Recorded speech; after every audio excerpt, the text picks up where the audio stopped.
Hey guys, welcome to Joe's RC Corner, and today we're going to be back on the Cricket working on the fuel tank. So I'm going to do a quick little tutorial of how I'm doing these tanks. So after the intro, we'll get started.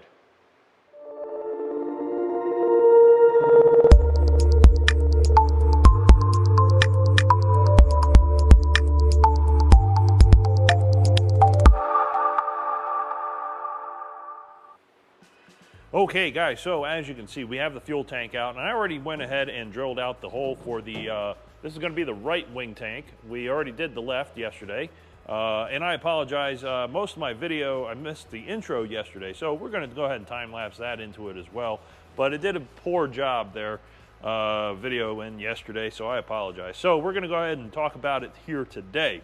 This is the right fuel tank, and as you can see, I've already drilled out the hole.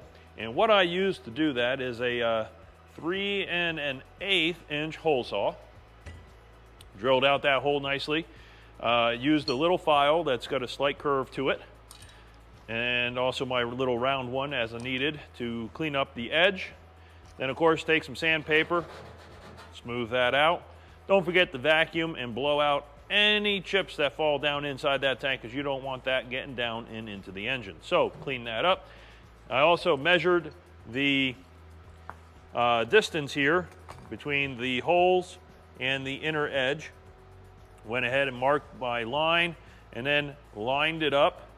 And of course, I've also marked this forward. And the reason for that, guys, is you want these wires on here to be facing that direction, towards the inside of the towards the fuselage, basically.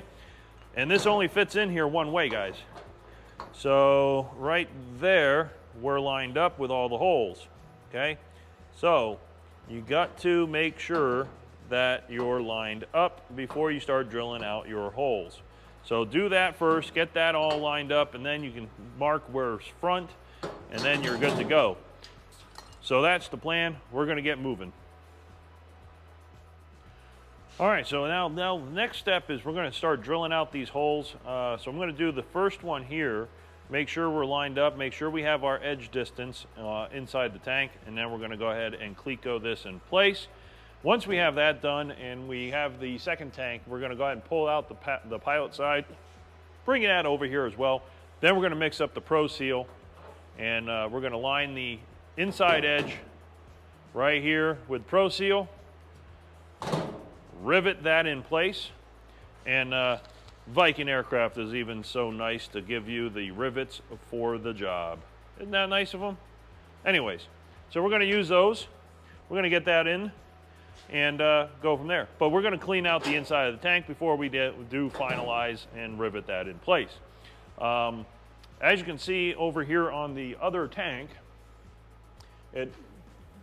you don't have to drill out the big hole on the top and put a divot up there or anything like that, so that makes it look beautiful. Nice, smooth, and just loving it. So later on, we might mark out a hole and drill a hole up there and then make a panel to go on top that I can rivet on place up on top of that. I'm not sure yet, may leave it as is. Would be nice to be able to get to it without having to pull this whole skin off, but chances of having to actually do that are very slim, but we'll see how it goes and make a decision as we get closer.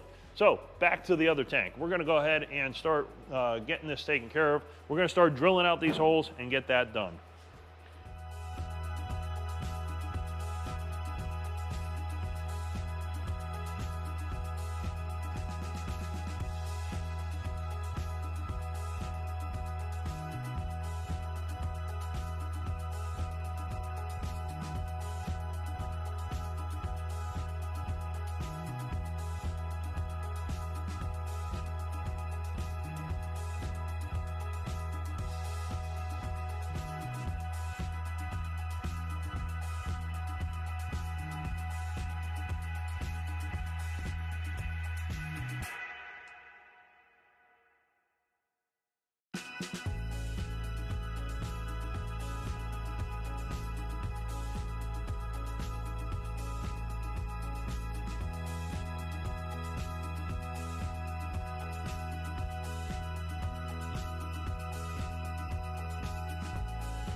And one of the things that are in the instructions is don't go too close to the edge where the welds are.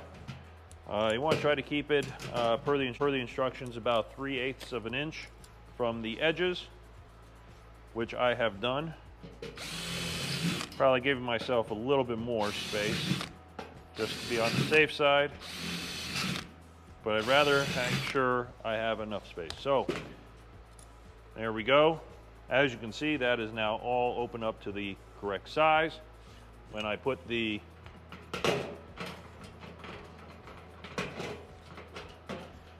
I get this in here, you'll see all of my holes line up,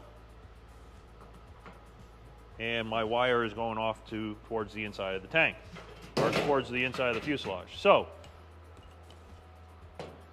that's all looking really nice. We're going to go ahead and pull this off now. We're going to go ahead and blow it out with my compressed air, and then get my vacuum.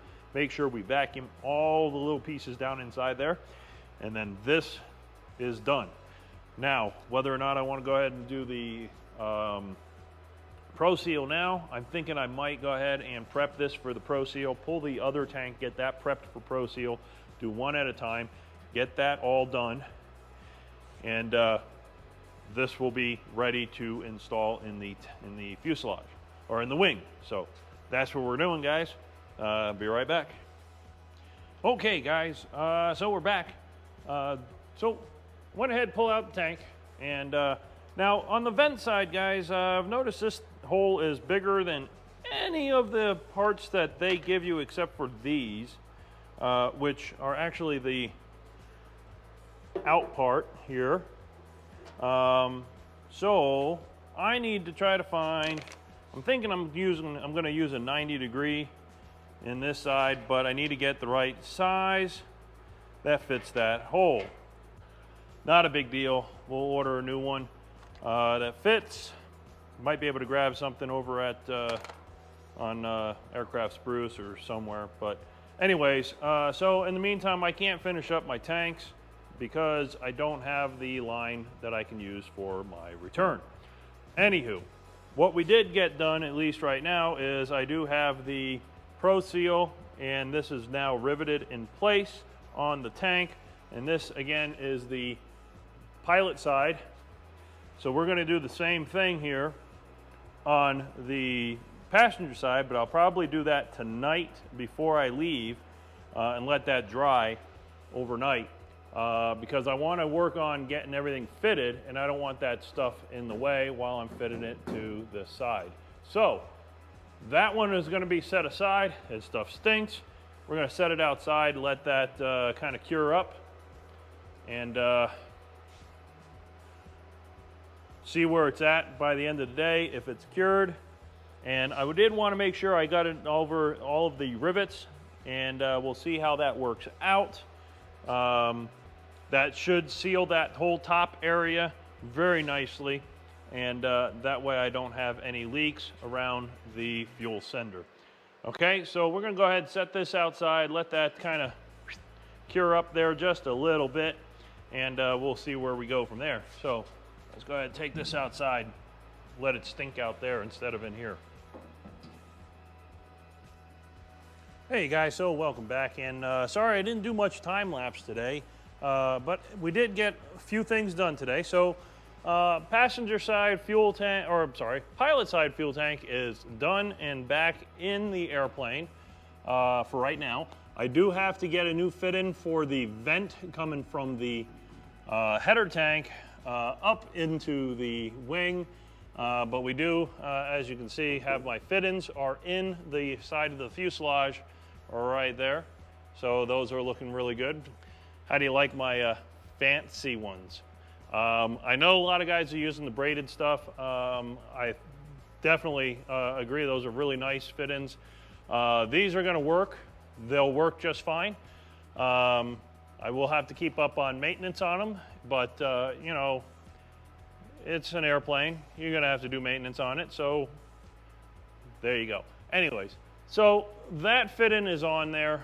This tank is now fitted, but it is out right now over here, and we have the goop on the fuel sender recess. Great quality equipment here, guys.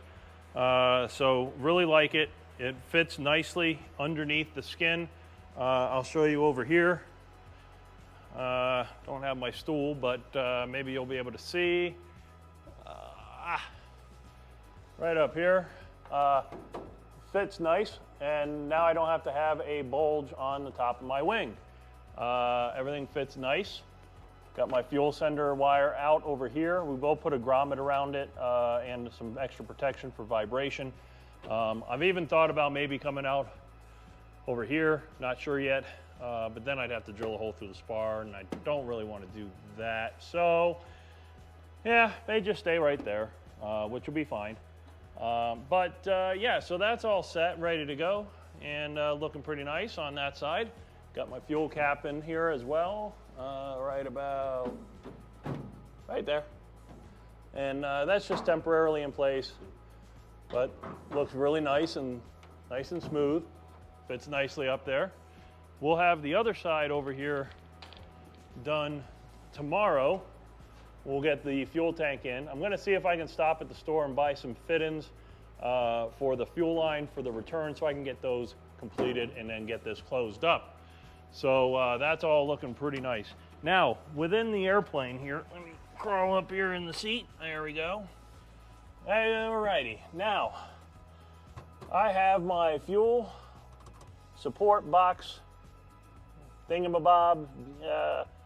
Basically, it's a stiffener that is actually designed for a seatbelt for the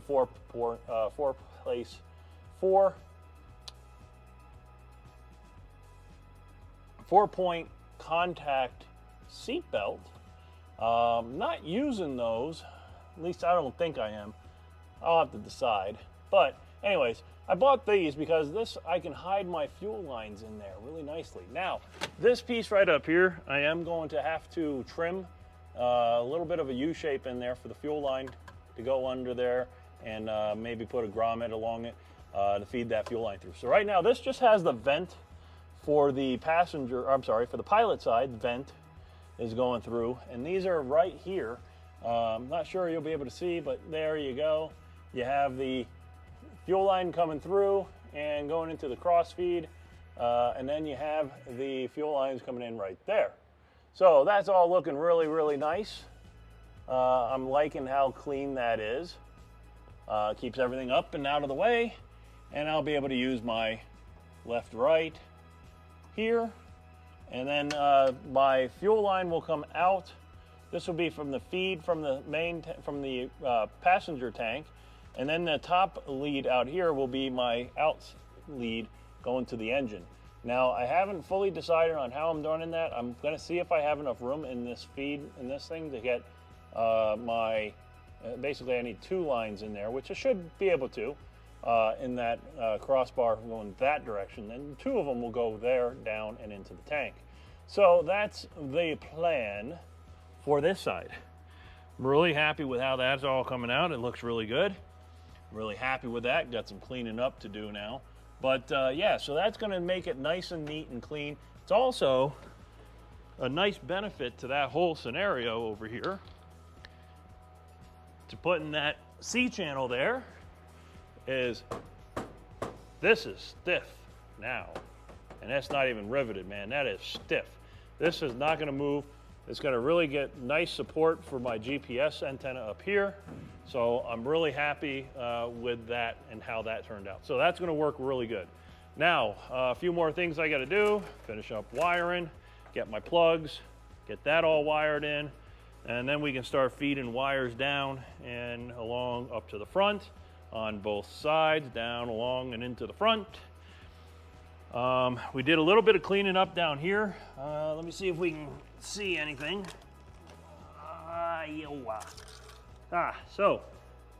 Here is my drain for my header tank, which will actually drain all my tanks. So that's always good. Let's crawl down under here, and I do have some more work to do, guys, so just bear with me here. Okay, so we redid this.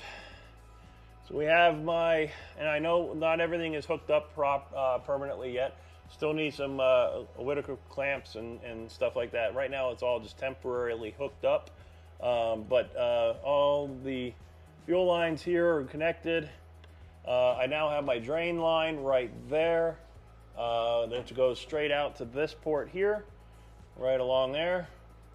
Up above, if I can get my light up there, up above, you'll see, and I know I need to tie it off still.